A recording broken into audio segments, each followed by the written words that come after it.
I just want to get into this because it just brought me back to like our fan base. And did you see that when DB came back and played for us, that they got mad that our fan base was booing her? Can I give you this scenario? Yeah. Yeah, what Sophie Cunningham just said about Dana Bonner completely vindicated every Indiana Fever fan. And honestly, it was overdue. For months, fans were painted as the villains, criticized for their reaction during Dana's return to Indy, and labeled toxic or unfair. But now, thanks to Sophie, the truth's out in the open. Fever fans weren't overreacting. They were absolutely right. Sophie's comments didn't just back them up. They exposed exactly why that response was justified. And after hearing what she said in this clip, you might end up thinking the boos weren't nearly loud enough. Now let's break down exactly what Sophie said. But first, hit that like button and drop a in the comments if you think Fever fans had every right to boo.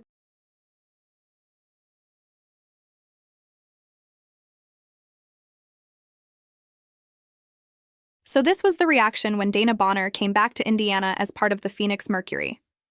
And honestly, when you really listen to it, it wasn't even that bad. Let's be real, this kind of crowd response happens in every professional league, especially when a player's history involves injuring one of your team's stars.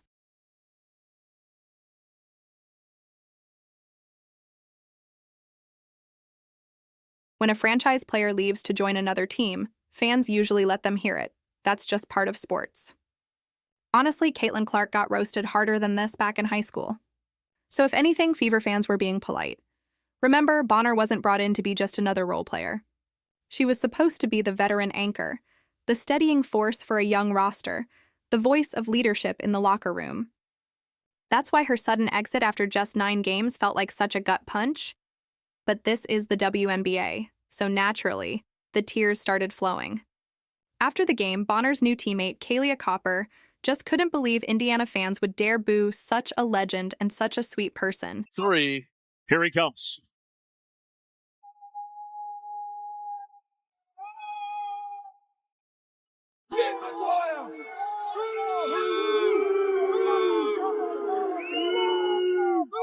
And then it got worse.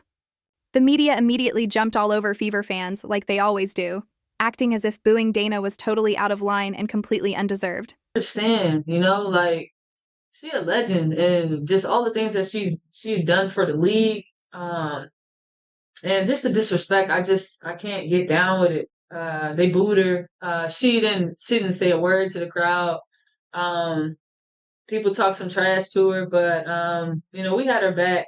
But it's just very distasteful for what their fan base is doing. You can't bash Fever fans for being hurt and then turn around and cry because a professional athlete got lightly booed. That's peak hypocrisy. But here's the real kicker. Some people actually argued that Dana didn't even do much in Indiana, so fans shouldn't be upset. Like she wasn't there long enough to matter. But that's exactly the issue. Dana didn't come in on a rookie deal or some league minimum contract.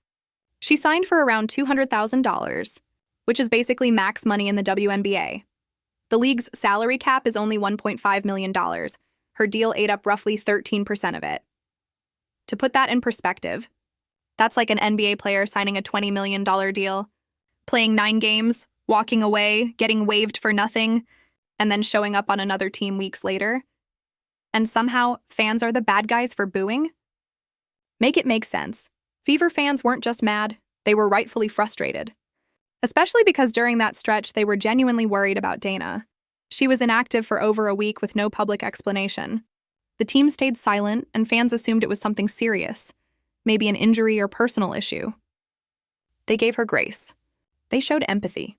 And then out of nowhere, she was gone. What are your thoughts when you see this vet, this legend in the game, going out there and being booed? I mean, I wouldn't do it. I get it. She left Indiana. But she also left Phoenix at one point, and now she's back. And Indiana getting a little hurt over this, a hurt heart space when she didn't contribute very much. She wasn't there for a very long time. And it just seemed like for both parties that it wasn't a good fit. I don't really know why we booing sis. You know what I'm saying? Indiana still doing all right. To how most big-name athletes handle their exits. For starters, very few walk out after just a handful of games. But even when they do, there's almost always some gesture of gratitude. A short note, a tweet, maybe a post thanking the fans and sharing a few behind-the-scenes moments. Something that gives closure. Dana, on the other hand, said nothing. And honestly, that silence spoke volumes. The boos she got were more than justified. The more you think about it, the more shocking it is that the crowd wasn't even harsher. Fever fans deserve a sportsmanship award for keeping it that classy. Because let's be real, what Dana did was a masterclass in how to alienate a fan base overnight. But apparently, that was just the surface of the story. Sophie Cunningham has now come forward and revealed what was really happening behind the scenes. On her podcast, Show Me Something, Sophie laid it all out, and let's just say, after hearing her side, any attempt by the media or other players to defend Dana is going to look ridiculous. And here's the thing. Sophie didn't come off as petty or spiteful. She started with respect, genuine respect, before dropping the kind of truth that completely reframes what happened. They booed DeWanna Bonner. Of course they did. Just like sports fans would boo any player that left their team under those kinds of circumstances. Hell, we thought she had some kind of, hell, was she getting a tumor removed or something? It's personal. It's personal. No, she just didn't want to be with the organization anymore. DeWanna Bonner is a surefire Hall of Famer. No one's denying that. And yes, players like Sophie and fans can absolutely respect Dana's career, but that doesn't mean she's immune to the consequences of her decisions. Where in any walk of life is that the case? If you get dumped, even if it's ultimately better for everyone, you're still going to be upset in the moment. That's human. But what Sophie shared next, that's what fans didn't know. And it's exactly why they should be even more furious. Can I give you this scenario? Yeah. I like DB because like DB was one of my vets when I was in Phoenix, and then we gathered here into Indiana, and like it was kind of a surprise that she was signed to Indiana anyway, and so we'll take her in a heartbeat. Like she's a Hall of Famer, she's a hell of a basketball player, can score from anywhere on the court. But she got to Indiana and she just like really wasn't happy. And like, I want people to be happy. So that's why I'm kind of like neutral on this one, which a lot of people are surprised about. She's towards the end of her career. So like she deserves her flowers. She deserves to be happy. But I also think that if you're going to leave. Didn't go into a ton of detail. But even with what she shared, it was still more than Dana ever said to her own teammates.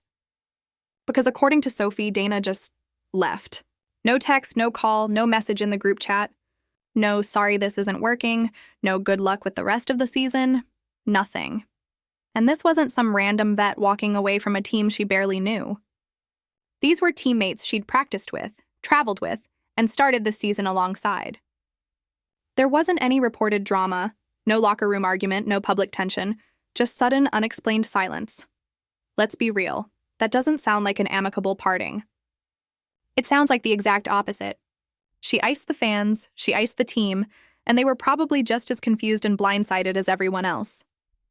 Some of them might not have even known she'd requested a trade, and when you hear what Sophie said next, it becomes obvious. This did not sit well inside that locker room.